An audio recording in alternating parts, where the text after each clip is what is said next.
इस कलयुग में अगर जीवन जीना और खुश रहना चाहते हो तो ये बात हमेशा याद रखना, आपकी इमोशन, आपके भावनाओं की कोई कदर नहीं होगी। इसलिए भावनाओं से नहीं, समझदारी से जीना सीखो। अपना हर दुख, अपनी हर खुशी सबको मत बताओ, क्योंकि दोस्ती का नकाब पहने कौन आपका दुश्मन है यह आपको पता भी नहीं चलेगा।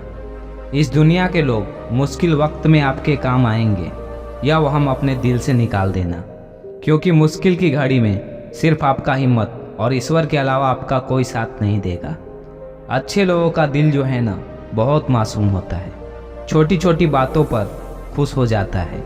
कोई थोड़ा अपना प्यार और अपनापन दिखाए तो वह उसी का हो जाता है। किसी के भी झूठ को सच समझ लेता है, किसी पर भी जल्दी भरोसा कर लेता है। जिसे चालाकियाँ करनी ही नहीं आती और जो कोई ऐसे इंसान का दिल दुखाता है, वह इंसान कभी खुश नहीं रह पाता। एक गांव में अमन नाम का एक युवक रहता था। वह स्वभाव से बहुत सरल और ईमानदार था। उसकी आदत थी कि वह अपने दिल की हर बात हर किसी से साझा कर लेता, चाहे वो खुशी हो या दुख। उसकी सादगी और मासूमियत की वजह से गांव के कुछ चालाक लोग उसका फ़ायदा उठाने लगे। वे उसकी पीठ के पीछे उसका मजाक बनाते और उसके भोलेपन का मजा लेते। एक दिन अमन को बहुत बड़ी मुसीबत का सामना करना पड़ा। उसके खेत में आग लग गई और उसकी फसल जलकर खाक हो गई।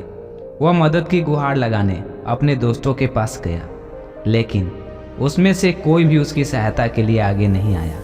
सबने उसे झूठे दिलासे देकर टाल दिया। वह बहुत निराश हुआ और खुद को ठगा हुआ महसूस करने लगा। तब गांव के एक बुजुर्ग ने अमन को समझाया, बेटा, इस कलयुग में हर किसी से अपने दिल की बात कहना ठीक नहीं है। लोगों की नीयत और स्वार्थ को पहचानना सीखो। जो लोग मुसीबत में तुम्हारे साथ खड़े नहीं हो सकते, उन्हें दोस्त कहना ही गलत है। अमन ने बुजुर्ग की बातों को दिल से लगा लिया। उसने अपने जीवन में बदलाव लाना शुरू किया।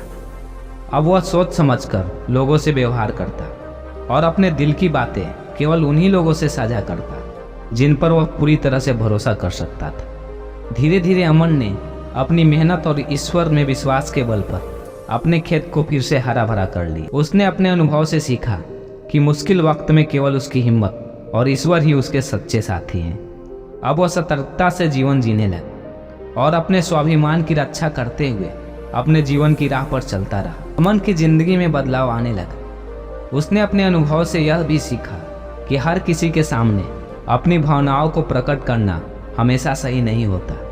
वह अब अपने सुख दुख को केवल अपने परिवार और चुनिंदा दोस्तों के साथ ही साझा कर, जिन्हें उसने कठिन समय में परखा था।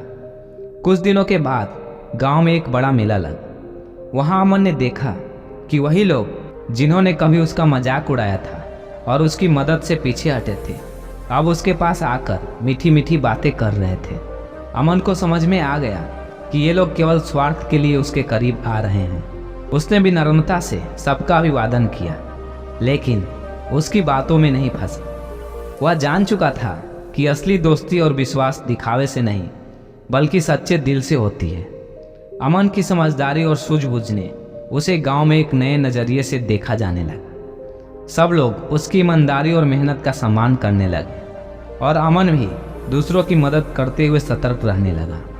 उसने अपने दिल को इतना मजबूत बना लिया था कि अब छोटी मोटी बात उसे हिला नहीं पाती थी। उसने अपने जीवन का एक नया नियम बना लिया था, धैर्य, समझदारी और आत्मनिर्भरता से ही जीवन में सच्ची सफलता और संतोष प्राप्त होता है।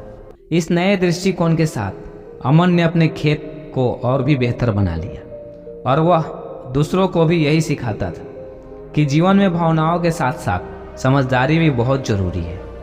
अमन की यह कहानी गांव में एक प्रेरणा बन गई। लोग उसकी कहानी सुनते और सीखते कि इस कलयुग में भावनाओं और ईमानदारी के साथ साथ समझदारी और आत्मनिर्भरता का विशेष महत्व है। अमन की तरह अब गांव के लोग भी जीवन में आने वाली चुनौतियों का सामना अधिक आत्मविश्वास और विवेक के साथ करने लगे। दोस्तों, इस कलयुग में हर किसी पर भरोसा कर लेना बहुत बड़ी बेवकूफ़ी है, इसलिए आप हमेशा सतर्क रहकर ही किसी पर भरोसा करो। दोस्तों, आज के वीडियो में बस इतना ही। मिलते हैं आपसे एक नई वीडियो में। तब तक के लिए आप अपना ख्याल रखें। ओम बुद्धाय नमः।